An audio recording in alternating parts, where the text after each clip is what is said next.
ishonmadilar va uni yo'lini to'sdilar. Nariroqdir, nariroq.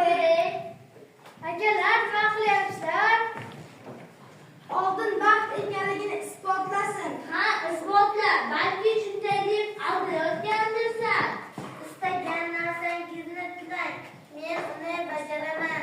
Unda yaxshi, unda menga yaxshi ovqat pishiradigan xotinga uylanmoqchiman. Aka shunaqa bilaklaysizmi? Nima qilibdi? Men mazali ovqat yeyishni yaxshi ko'raman. Shu payt bir qiz paydo bo'ldi. Katta akaga qarab shunday dedi. Assalomu alaykum. Yuring uyga. Siz yaxshi ko'rgan taomlarni tayyorlab qo'ydim. Siz uchun ovqatlar muntazir. Voy, buncha mazza, qani ketdik.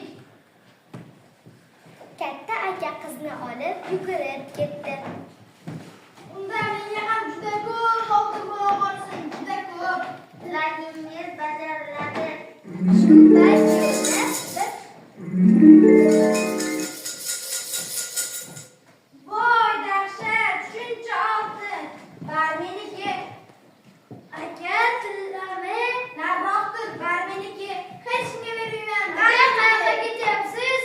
Aka! o'rtancha aka oltinni olib yugurib ketdi.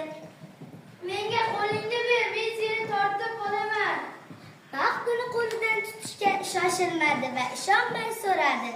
Siz ham tilang tilagingizni, men uni bajaraman. Allohga shukr, menda hamma narsa bor. Senga yordam bermoqchiman, xolos.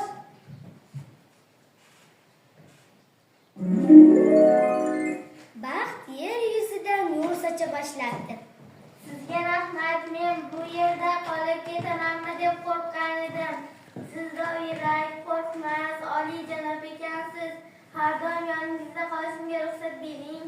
Ha, albatta, men juda ham xursand bo'lardim. Kenjatoy Baxtga uylanibdi va baxtli hayot kechirishdi. Ertagimiz sizlarga yoqqan bo'lsa, bag'oyat xursandmiz. Endi sizlarni ertak qahramonlarini ijro etgan o'quvchilar bilan tanishtirsin.